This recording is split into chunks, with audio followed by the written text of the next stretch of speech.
Quoi surveiller à la bourse ce matin, mardi 18 août 2026? On regarde rapidement les indicateurs en avant-marché. Évidemment, à Wall Street, c'est rouge partout. C'est pas des... Ben, c'est pas. C'est rouge. On va le dire de même.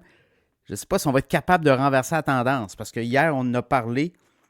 On arrive à un moment où là, on manque de gaz. Il y a des nouvelles peut-être moins intéressantes là, qui s'amènent.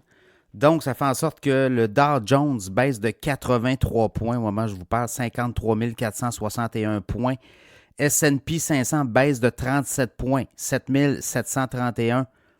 Le Nasdaq baisse de 387 points, 29 708. Notamment là, tout ce qui est microprocesseurs, puces électroniques, mémoire, là, Micron, HK, Hynix, SanDisk, tous les gros joueurs AMD et autres, ben, ça baisse aujourd'hui.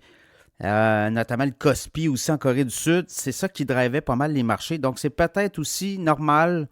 On va digérer les hausses. Le pétrole monte de 59 cents au moment où je vous parle, 85,9$ le WTI en US. Après ça, je regarde du côté gold. Même l'or baisse de 20$, 4453$ l'once d'or. L'once d'argent baisse de 93 cents, 65,29$. Après ça, je regarde du côté crypto. Bitcoin baisse de 110$, 64 190$. L'Ethereum baisse de 9$, 1997$ US. Après ça, je regarde du côté de l'Asie. Kospi baisse, le Hang Seng monte un peu, le Nikkei du côté Japon baisse. Du côté de l'Europe, on est rouge, à part en Angleterre. Le FTSE monte de FTSE, le monte de 27 points. Mais pour le reste, c'est rouge. Bon, sinon, des nouvelles, il y en a plusieurs.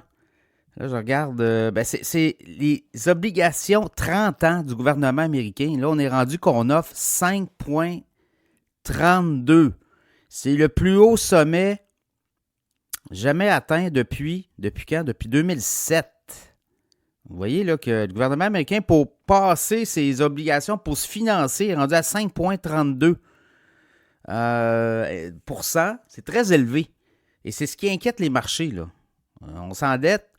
On n'est pas capable de refiler la dette, là. C'est parce que pour trouver preneur, il faut offrir beaucoup plus. Donc, ça va coûter une fortune aux Américains pour financer leur dette. C'est un peu ça aussi. Trump qui remet sur Oman. Il dit qu'il pourrait attaquer Oman si on a une entente avec l'Iran. Donc, voyez-vous, c'est ça aussi. Bon, Tesla baisse de à peu près, baisse ce matin, notamment de 1,7% à la bourse. Préparer un lancement pour le Cybercab en août. Sans steering wheels, donc sans volant directement sur... ils les avaient présentés l'année dernière, mais là, on lancerait ça officiellement. Parce que c'est un autre lancement là. Donc voilà, pour Tesla, Fabrinet.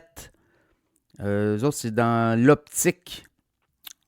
Lui, le titre baisse de 70$, 527,87$. C'est quasiment 12% de baisse. On dit qu'on a eu des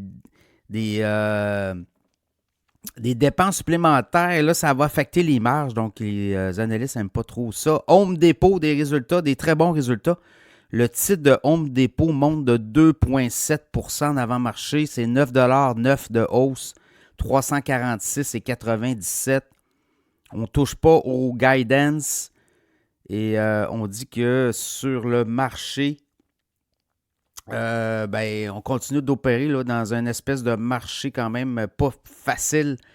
Les taux d'intérêt sont assez élevés dans la mesure où aux États-Unis, le marché, les taux d'intérêt sont plus élevés qu'au Canada, entre autres. Donc, il y a ça. C'est à peu près le tour. Là. Je regarde, il n'y a plus bien de résultats à venir. Il va en arriver. Là, Baidu, Klarna aujourd'hui. Mais je regarde demain, on va Target, TGX, Lowe's, Estée Lauder. Puis Walmart, jeudi, c'est des commerçants, des commerces au détail. John Deere aussi.